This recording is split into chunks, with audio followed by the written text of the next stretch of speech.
Buenos días, compañeros. Vamos a aprovechar estas herramientas que nos permite la nueva tecnología, la tecnología de información y comunicación, para tratar en lo posible de igualarnos en cuanto a la materia, toda vez que las circunstancias que vive el país pues obligan a buscar otras alternativas, y esta es una. Vámonos al grano.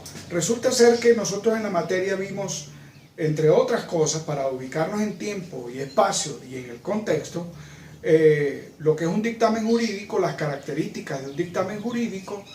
Una de las características de los elementos o estructura del dictamen jurídico fue la de proponer alternativas de solución. Una de las soluciones que planteamos fue la amigable.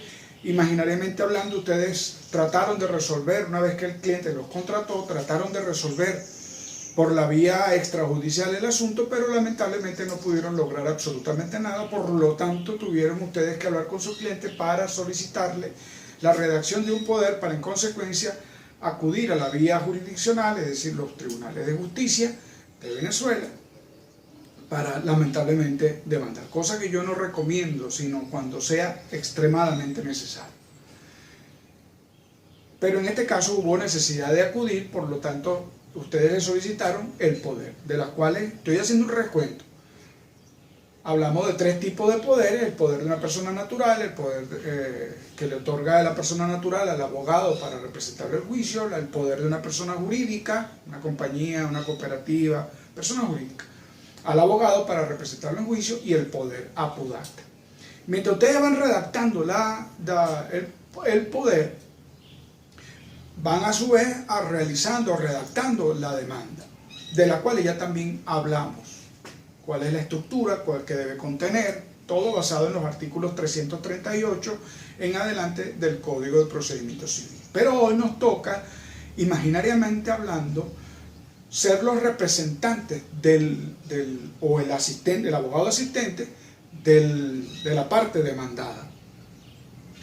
Entonces, para hablar de la parte demandada, pues tenemos que ubicarnos en el contexto del procedimiento. Permítanme. Vamos a imaginar que esta es la demanda. Que esta es la demanda. Aquí vino el tribunal, dictó el auto de admisión de la demanda con la orden de comparecencia. Esta es la citación. Esta citación la llevó el alguacil al demandado para que pues se diera por citado, se diera por notificado de la demanda que está siendo objeto, y en consecuencia el alguacil consigna, vamos a suponer que haya sido el jueves 22 de abril del 2017, consignó mediante una diligencia esta citación en el expediente. Esta última actuación, vamos a suponer que haya sido la última actuación, que fue la del alguacil consignando la citación. Este día, esta fecha es el día AQ. Entonces empieza a computarse el lapso de contestación, que son 20 días, a partir del día AQ. ¿Cuál es el día AQ? Supongamos que haya sido al día siguiente, el día viernes 21/04/2017. Repito, él consignó en el expediente el 22 de abril. A partir del día siguiente, el día AQ, se empieza a contar el lapso para la contestación. Pero ¿cómo se va a computar el lapso para la contestación? Tenemos que irnos, en principio, al libro primero, más concretamente al artículo 197 del Código de Procedimiento Civil, que establece, permítame, los términos o lapsos procesales se computarán por días calendarios o consecutivos, excepto los lapsos de pruebas, en los cuales no se computarán los sábados, los domingos, el jueves y el viernes santo. También te dice los declarados días de fiesta por la ley de fiestas nacionales, los declarados no laborables por otras leyes, ni aquellos en los cuales el tribunal disponga no despachar. Este es lo que originalmente establece el artículo 197. Te está diciendo que los términos o lapsos procesales se computarán por días calendarios consecutivos. Vamos a suponer que el 21 fue viernes. Y bueno, fue viernes, sábado, domingo, lunes, martes, miércoles, jueves, viernes, sábado, domingo. ¿Qué es lo que te está diciendo? Se van a computar, originalmente dice el artículo, por días calendarios consecutivos, es decir, viernes, sábado, domingo, lunes, martes, miércoles, jueves, viernes, sábado, domingo. Excepto, o decir, menos el lapso de prueba. Eso es lo que te está diciendo originalmente. Ya vamos a hablar. Que repito, ¿qué te está diciendo el articulado? Que yo voy a computar corrido todos los días. Pero cuando llega el momento del lapso probatorio, ese lapso probatorio no se va a computar ni sábado ni domingo, ni días feriados, ni días de fiesta, nada de eso se va a computar. Eso es lo que te dice originalmente el artículo 197. Pero hay una sentencia del Tribunal Supremo de Justicia, que es la de la Sala Constitucional del 1 de febrero del 2001, que le dio un cambio y es la que debemos realmente tomar en cuenta. Te está diciendo que los términos o lapsos procesales se computarán por días calendarios consecutivos. Pareciera igual, sí, pero te dice inmediatamente, excepto los sábados, domingos, días de fiesta, los días que el tribunal no va a dar despacho, no va a dar despacho. ¿Qué te está diciendo? Que antes la ley te decía que solo en los lapsos el lapso probatorio no se iba a computar ni sábado ni domingo. Ahora la sentencia te está diciendo que para todos los lapsos del proceso o términos del proceso no se va a computar para ninguno, ni sábado ni domingo, ni día feriado, ni día de despacho. ¿Qué te está diciendo entonces? Vamos a ver aquí. El viernes fue 21. Este sábado no lo voy a computar. Este domingo no lo voy a computar. Vamos a suponer que esto fue el 1 de mayo. Este tampoco lo voy a computar. Aquí sí hubo despacho. Este sí lo computo. Este sí lo computo. El viernes sí porque supuestamente hubo despacho. Aquí hubo despacho, aquí hubo despacho, aquí hubo despacho. Aquí no porque es sábado, aquí no porque es domingo. Entonces, ¿cuáles voy a computar? Ya no por días consecutivos, sino 1, 2, 3, 4, 5. Este no, y así seguido. ¿Ves la diferencia? Los términos o lapsos se computarán por días calendarios consecutivos, excepto sábado, domingo, día feriado, día de fiesta o días que el tribunal estableció no dictar despacho. ¿Ves cómo se computa? Los 20 días se alargan mucho más. Espero haberme explicado. Luego te señala el artículo 344. El emplazamiento se hará para comparecer dentro de los 20 días. El demandado tiene 20 días para contestar. Ya sabemos que los 20 días los vamos a computar como lo dijimos. Luego te dice, si debiere fijarse término de distancia. ¿Qué es término de distancia? Supongamos que la demanda se introdujo, por las razones que sea, se introdujo y es el órgano competente por ante un tribunal de Valencia, de Carabobo. Pero los demandados, por las razones que sean, no viven aquí, no tienen su domicilio acá, sino que tienen su domicilio fuera de la jurisdicción de Valencia o del estado de Carabobo. ¿Correcto? Entonces, es obligatorio otorgarle, además de los 20 días, hay que darle al demandado o a los demandados, dependiendo si uno o varios, un término de distancia. ¿Qué es el término de distancia? Es aquel lapso, aquel término, aquellos días que conforme a un artículo que es el 205 del Código de Procedimiento Civil se le va a dar para que él tenga chance de ese término de distancia de trasladarse al lugar y luego contar los 20 días para que él pueda contestar. Es decir, se le va a dar un lapso, un tiempo para que unos días, un término de distancia que lo señalará el tribunal conforme al artículo 205 para efectos de que él tenga chance de poder enterarse o darse por notificado y en consecuencia a su vez contestarle luego dentro del lapso correspondiente.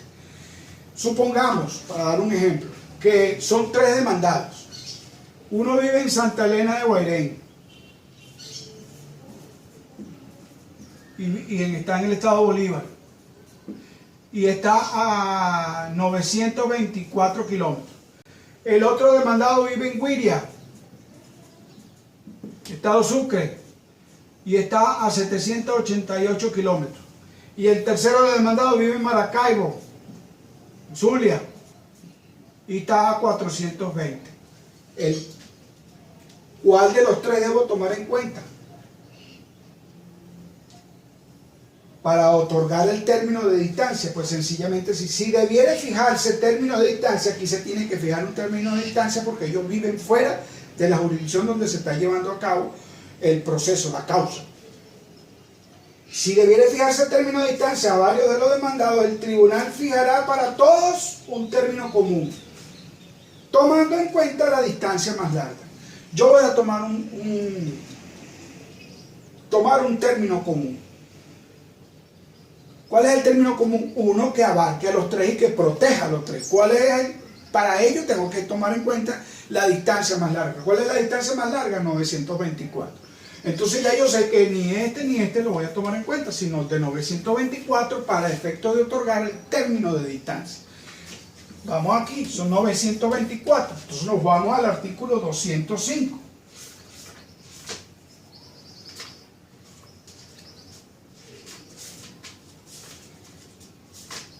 El término de distancia deberá fijarse en cada caso por el juez, solo lo determina el juez, tomando en cuenta la distancia de poblado a poblado y las facilidades de comunicaciones que ofrezcan las vías existentes. Es decir, es el juez quien determina el término de distancia. Pero dice, sin embargo, la fijación de este término de distancia, la fijación no podrá exceder de un día por cada 200 kilómetros, ni ser menor de un día por cada 100.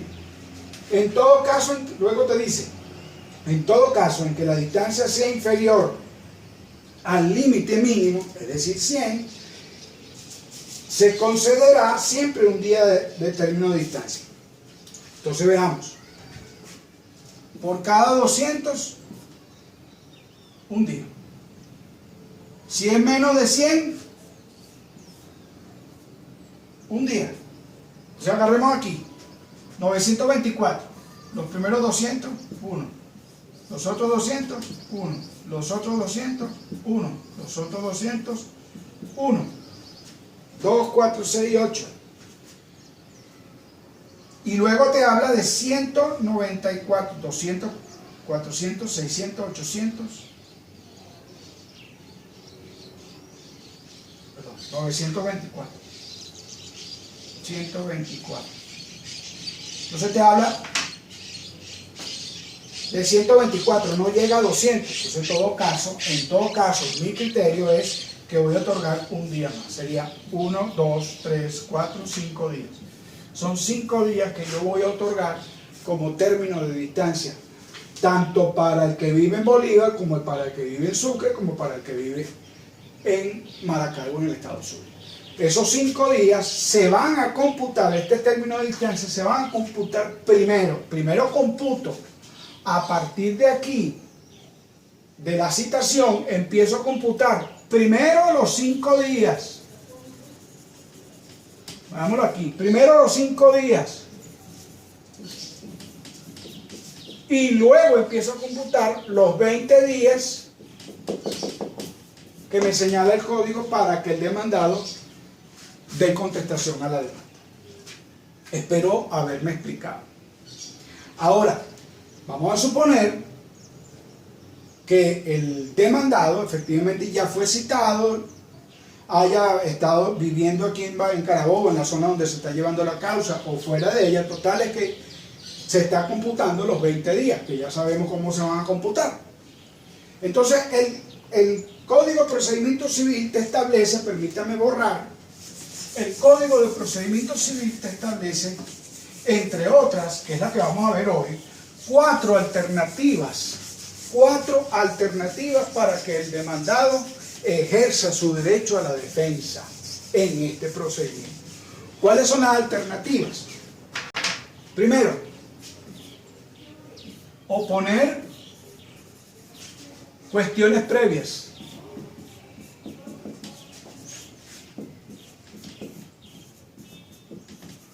Segundo, contestar al fondo la demanda, al fondo de la demanda.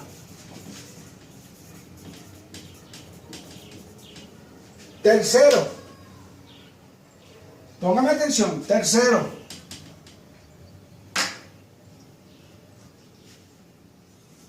increíble. Sigamos con el negro entonces.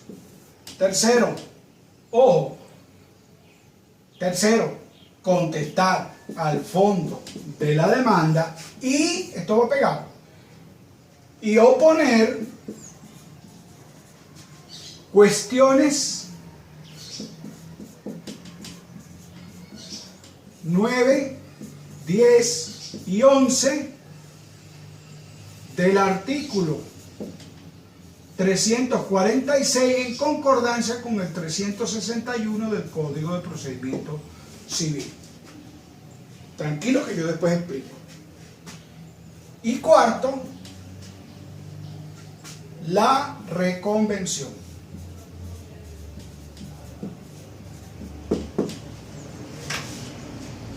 Vamos a hablar,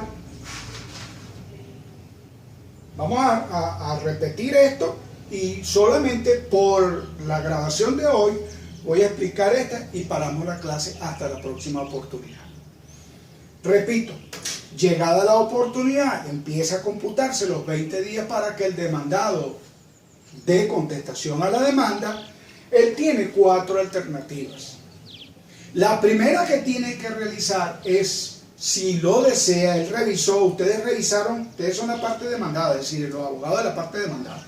Ustedes observan en la demanda, una vez que le llegó la citación con la compulsa, que es la copia certificada de la demanda, el auto de emisión y la orden de comparecencia, le llegó, en esa copia certificada ustedes empiezan a revisar la demanda y observan que la demanda tiene unos entuertos, es decir, tiene unos defectos que pueden ser de forma o de fondo.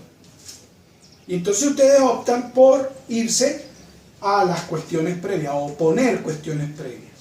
¿Qué significa cuestiones previas? Bueno, son cuestiones previas, como su nombre lo indica, son cuestiones que previamente deben ser resueltas por el ciudadano, por este tribunal, por el ciudadano juez que está conociendo de la causa, para poder seguir el juicio. Y entonces para eso nos vamos al artículo 346, que te habla de 11 ordinales, 11 cuestiones previas. Las primeras 8 son cuestiones de forma. Las otras 3 últimas, que es la 9, la 10 y la 11, son cuestiones previas también, pero son de fondo. Me explico. Las primeras 8 del artículo 346 te habla de algunas cuestiones, unos asuntos que deben, unos entuertos, unos enredos, unas confusiones que deben ser resueltas previamente por el tribunal. Si usted la opone en su contestación de la demanda, en lugar de contestar la demanda, usted opone cuestiones previas. ¿Qué es lo que va a hacer? Vamos a suponer que usted coloca ciudadano juez, ya usted sabe cuál es el tribunal de la causa. Ciudadano juez, el que corresponde. Yo, José Gregorio Hernández Madrid, mayor de edad, venezolano, titular de la cédula de identidad número tal, abogado, inscrito en el INPRE, abogado bajo el número tal, procediendo en este acto en mi carácter de apoderado judicial del ciudadano Pedro Panza, quien es mayor de edad, venezolano, titular de la cédula de identidad número tal, de este domicilio. ¿Correcto? Carácter mío que se evidencia de poder que me fue otorgado por ante la notaría pública, la que sea, en fecha tal, bajo el número tal, el cual consigno dicho poder a los efectos de evidenciar o de constatar mi legitimación para estar en el proceso, consigno el poder marcado con la letra tal. Siendo la oportunidad para dar contestación a la demanda, no voy a contestar la demanda, sino que por el contrario voy a oponer las siguientes cuestiones previas. Y entonces usted opone las cuestiones previas. Las que usted, según el estudio, análisis que usted hizo de la demanda y de lo conversado con su cliente y de la documentación que usted tiene para defenderse, o sencillamente como una estrategia basada en los errores que tiene esa demanda, usted opone cuestiones previas. Supongamos que usted va a oponer la cuestión previa señalada en el ordinal sexto, que señala el defecto de forma de la demanda, por no haberse llenado en el libelo los requisitos que indica el artículo 340. Usted en la revisión de la demanda observa que esa demanda tiene unos defectos porque no se cumplieron con los requisitos del artículo 340. ¿Cuál requisito? Bueno, para eso usted hizo el estudio, entonces vamos a suponer que usted observó que en esa demanda, según su criterio, no se cumplió con el objeto de la pretensión, que es el ordinal cuarto del artículo 340, el objeto de la pretensión, el cual deberá determinarse con precisión. Supongamos que según su estudio, usted observa que esa demanda supuestamente no cumplió con los requisitos exigidos en el artículo 340, más concreto en el ordinal cuarto, porque no determinó con precisión al detalle el objeto de su pretensión. Entonces usted dice, vamos a suponer, siendo la oportunidad legal para dar contestación a la demanda, no voy a contestar la demanda, sino que por el contrario voy a oponer la siguiente, vamos a suponer que sea una sola, la siguiente cuestión previa. Y entonces te dice, la señalada en el ordinal, en el 346, la señalada en el ordinal sexto del artículo del código, en el ordinal sexto del artículo 346, en concordancia con el ordinal cuarto del artículo 340 EUSDEM, o del mismo código. Es decir, ciudadano juez, la parte demandante no determinó con precisión cuál es el objeto de la demanda, toda vez que ese artículo 340 le exige como requisito sine qua non que debe determinar el objeto de la pretensión y debe determinarlo con precisión, indicando su situación si fuera inmueble. Y vamos a suponer que la demanda sea por una cuestión de un inmueble, ustedes dicen, no determinó con precisión el inmueble.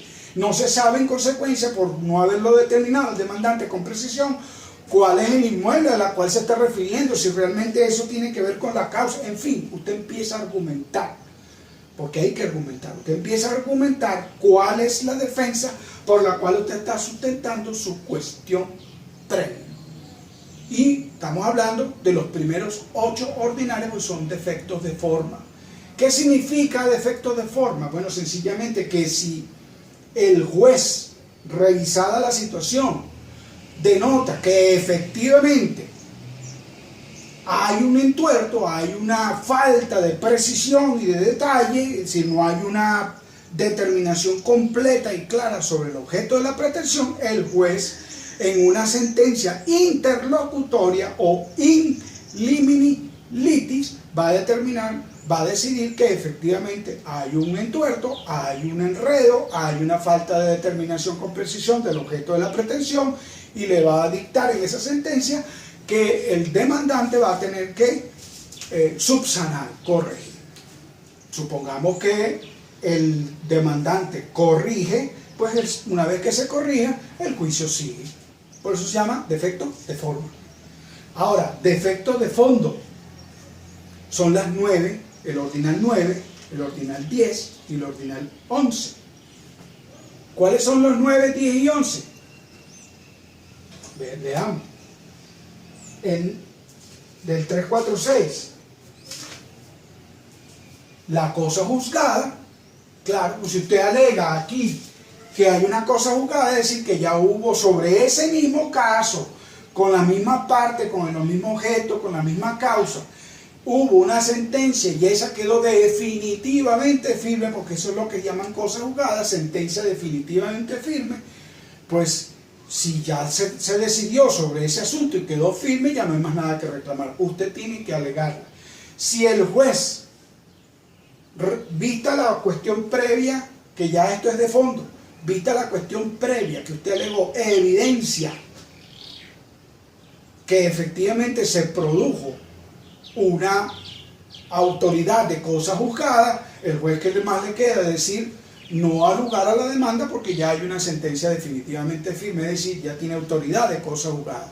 Si eso es así, ¿qué va a pasar? El juicio se acabó. Lo único que le queda a la parte demandante es apelar al superior sobre la decisión del tribunal, a ver si el superior revoca la decisión. Pero y si confirma, el juicio se acabó, porque es de fondo. Lo mismo pasa con el 10, que es la caducidad de la acción establecida en la ley. Usted tenía un lapso para un término para ejercer un derecho y no lo hizo, no lo efectuó, caducó, murió, y no, eso no lo puede interrumpir. Eso sencillamente usted ha debido hacerlo en ese término. Usted no lo hizo en ese lapso, en ese término no lo hizo, pues sencillamente murió la cuestión. Si lo llega a alegar el demandado, alega el ordinal 10 del artículo 346 como una cuestión previa y el tribunal en la decisión interlocutoria resuelve que efectivamente ese término, ese lapso caducó,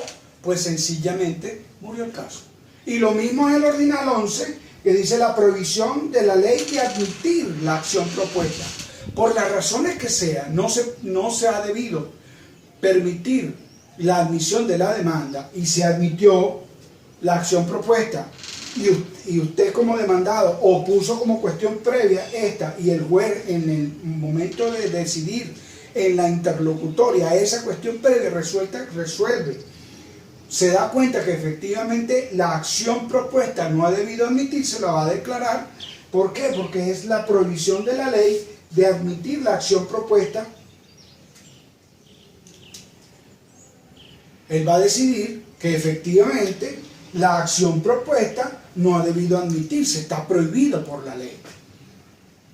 Si decide que efectivamente eso se está cumpliendo, es decir, que no ha debido admitirse, entonces ¿qué va a decir el juez? Sencillamente va a dictar una sentencia interlocutoria diciendo con lugar la cuestión previa, pero como esa cuestión es previa, es de fondo, porque cuando se declara que está prohibido por la ley interponer ese tipo de demanda o esa acción, pues se va a caer el juicio murió. Esos son de fondo. Las primeras 8 son de forma, las otras 3 son de fondo. Espero haberme explicado. Un abrazo.